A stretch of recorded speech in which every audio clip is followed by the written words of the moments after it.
আইজুল, সম্পত্তি আমার অনেক আছে, কিন্তু শরীর তো আর পারে না।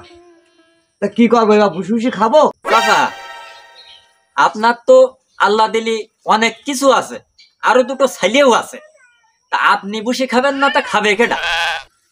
আব্বা, তোমার সাথে দুটো কথা বলবো। আমরা দুই ভাই অনেকদিন বলবো বলবো করতেছি, বলা হয় না। আজকে বলো, তোমার শুনতে হবে।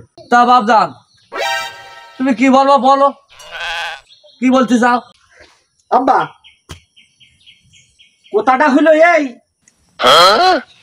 তোমার তো অনেক সম্পত্তি আছে, আমার কাছে কোনো বোন নেই।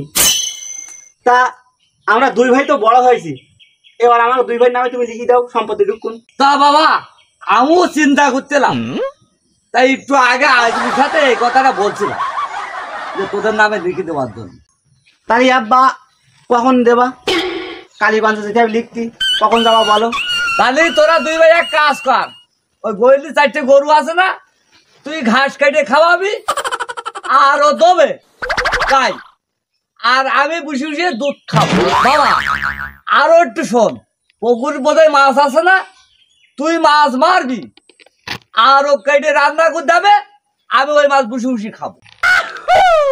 আরো বাবা শোনো, ওই 4টে আম গাছ আছে না, তুমি গোড়ায় পানি দেবা, আর ছোট আম পাড়বে, আর আমি ওই আম বসে বসে খাবো।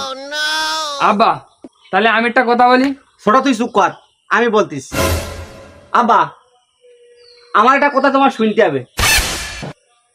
আমি দোকানতে বিষ কিনবো, আর এইটি গলবে বিষ, আর তুমি খাবা। আজল, শুনেছ?